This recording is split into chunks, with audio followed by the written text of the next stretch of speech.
Welcome back episode of car talk. हमारे ने हमारे से सवाल किया है कि वो अभी अपना एक प्लॉट बेचना चाह रहे थे। उन्होंने कहा मैंने बड़ी कोशिश की है, हर तरफ मैंने अपना हाथ पैर चलाए हैं कि मैं किसी से बात करूं, राब्ते करूं, ऐड लगाऊं, बट वो कह रहे हैं कोई राब्ता, कोई रिस्पांस ही नहीं आ रहा मुझे। जहाँ पे रिस्पांस आ भी रहा है तो वो इतना कम मुझे रेट बता रहे हैं कि यार वो तो मेरा मतलब ख़रीद के आसपास जा रही है बात, तो वो तो इन्वेस्टमेंट का कोई फ़ायदा नहीं हो रहा।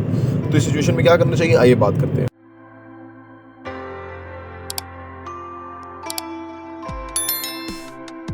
बिस्मिल्लाहिर्रहमानिर्रहीम, अस्सलाम वालेकुम रहमतुल्लाहि वबरकातुहू। देखिए जी, इस वक्त जो है ना वो ख़रीदार की मार्केट है और ख़रीदार के लिए ऑप्शंस बहुत हैं और वो जो पिक एंड चूज़ करेगा वही चीज़ वो ले लेगा। अच्छी से अच्छी चीज़ें भी जो है वो ख़रीदार नहीं ख़रीद रहा। तो ये मार्केट है, मार्केट की सिचुएशन को समझें। हमेशा जो लोग मार्केट से इन टच रहते हैं या हमारा चैनल जिन्होंने प्रॉपर्टी टीवी सब्सक्राइब किया हुआ है, हम मार्केट की सूरत हाल भी आपसे पेश करते हैं। तो इस वक्त जो सूरत हाल है वो इस तरह के ग्राहक नहीं है। तो जब ग्राहक नहीं होता तो फिर कोशिश ये करनी चाहिए, क्योंकि सप्लाई बहुत है ना, डिमांड नहीं है। तो इसलिए अभी चुप्पी करें तो बेहतर है बेचते हुए।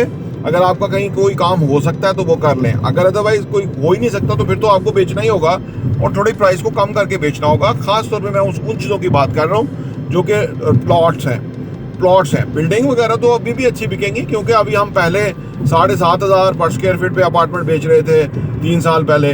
आज हम 12,000 पर स्क्वायर फीट पे अपार्टमेंट बेच रहे हैं और आने वाले टाइम में हम 15,000 पर स्क्वायर फीट पे, अगले साल 15,000 पर स्क्वायर फीट पे अपार्टमेंट बेच रहे होंगे।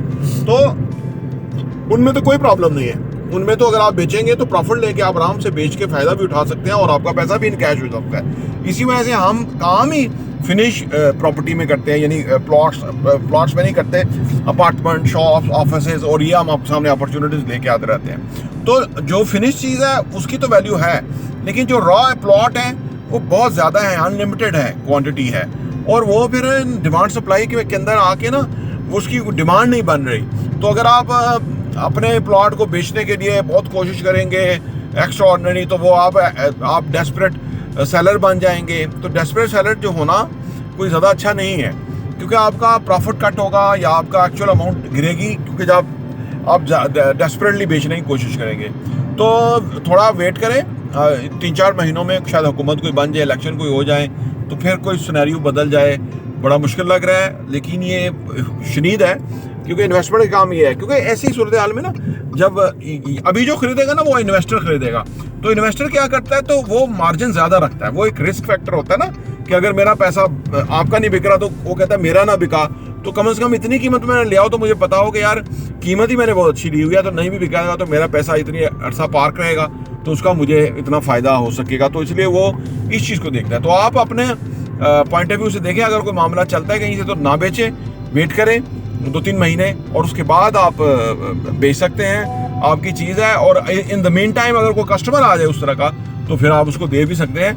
हालात की जो गैर यकीनी सूरत हाल है, यही बिज़नेस को अफेक्ट करती है, यही रियल एस्टेट को अफेक्ट करती है। लेकिन अगर आपका फिनिश बिल्डिंग, या जैसे हम इंस्टॉलमेंट प्लान पे बिल्डिंग बेच रहे हैं, बना रहे हैं, बेच रहे हैं, उसके अंदर होता है तो उसमें अंदर डेफिनेट प्रॉफिट है, और वो लोगों को प्रॉफिट हम कमा के देते हैं, और वो मतलब वो उनका हक है, और उनको हमारी कोशिश होती है कि मैक्सिमम प्रॉफिट उनको मिले, सो दैट कि वो मोटिवेट हो और फर्दर हमारे साथ अदर प्रोजेक्ट्स के अंदर, आने वाले प्रोजेक्ट्स के अंदर इन्वेस्ट करें। प्रॉपर्टी देखने का बहुत बहुत शुक्रिया।